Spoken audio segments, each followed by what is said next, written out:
But first thing, body comes later, soul comes later. Try to understand the discipline that is being expounded. The knowledge that is being expounded is directly applied to the mind. And when you talk about your mind, you have to know varieties of mind. Patanjali has put all the mind in 5 categories. Ikshipta, Vikshipta, Moodha, Ekagra and Nirodha. Complete disorganized mind. Sometimes it is disorganized and sometimes it is not, different. Dissipated mind, Moodha, it is different. See, teacher should know that my student, this student is capable of studying this science or not. Can he study this science? Is he prepared to study the science? Is the second question. Can he study? What type of mind has he got? Has he got Ikshipta mind, Vikshipta mind, mood? Is he moodha? Has he got Ekagra mind, one-pointed mind? Has he got completely the control mind? This is a subject. This is like giving prescription to the patient. On this very basis, the teacher immediately knows the ways. You see, student approach. If teacher is wise and understands, he will know, oh, somebody comes with the fruits and flowers and crying, oh, Swamiji, I wanted to see. I became very cautious. You see, I will have to find out a mantra which is called crying mantra. So you see, Patanjali puts all minds in 5 categories and then you can analyze more. If modern psychoanalysts try to understand Patanjali's subtle methods, they can do tremendous good to the society. But what to do? They are not taught to go beyond the fields of mind, conscious and unconscious, and become aware of the soul, which is the very goal of human life. And if they believe, then it will be not psychology. So they are helpless. Patanjali's psychology makes one aware on the 4th sutra, which I will explain to you, and tells you the source of all problems in 3rd sutra.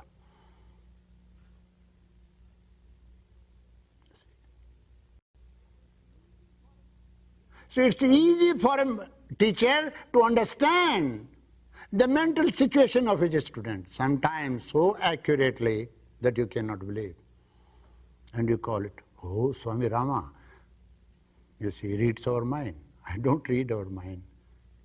You see, you are helping me to know through your behavior.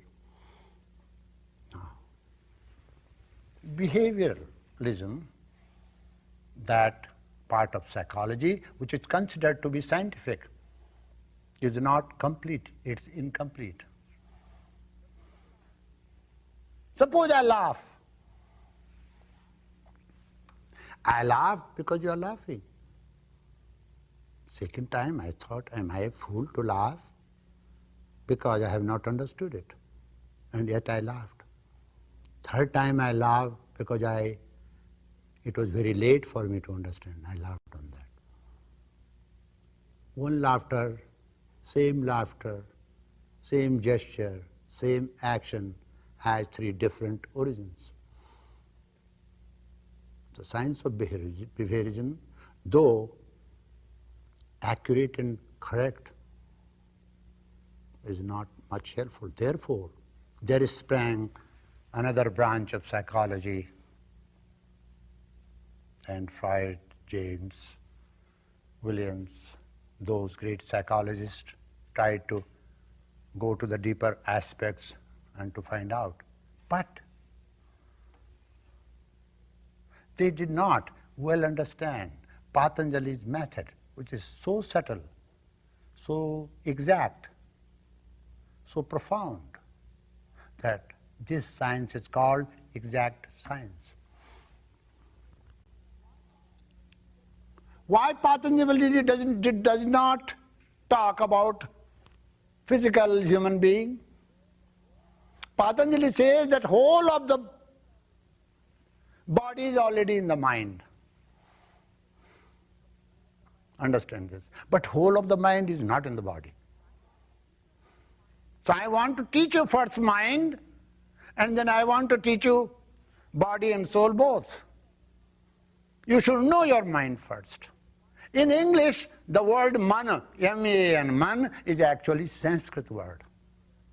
We say, oh man, where are you going? M-A-N is actually, should be pronounced as man, M-A-N, man, not man. You go to Australia and ask a friend, when did you come? He'll say, I came to die. Have you understood what it means? I came to die. Another listen, I came to die. It means I came today.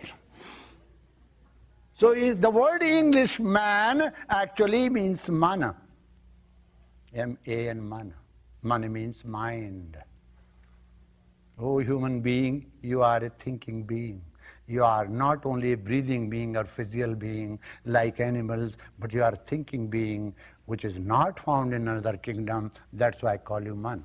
So Patanjali directly deals with the mind first and its modifications. When I explain to you the very nature of chitta, you'd be surprised to know how he explains what chitta is, one of the modifications of mind,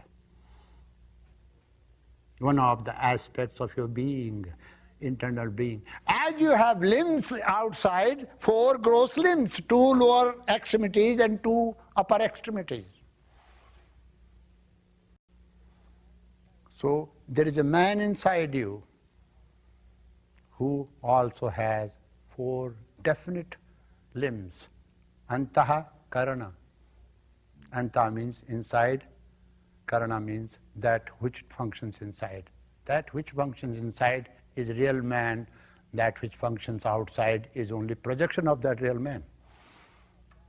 You are projection of that, what you call mind. Therefore, body will follow the mind. It's not necessary that mind is followed by body. Mind does not follow body, but body follows the mind. Definitely. Therefore, mind is not projection of body, body is the projection of mind.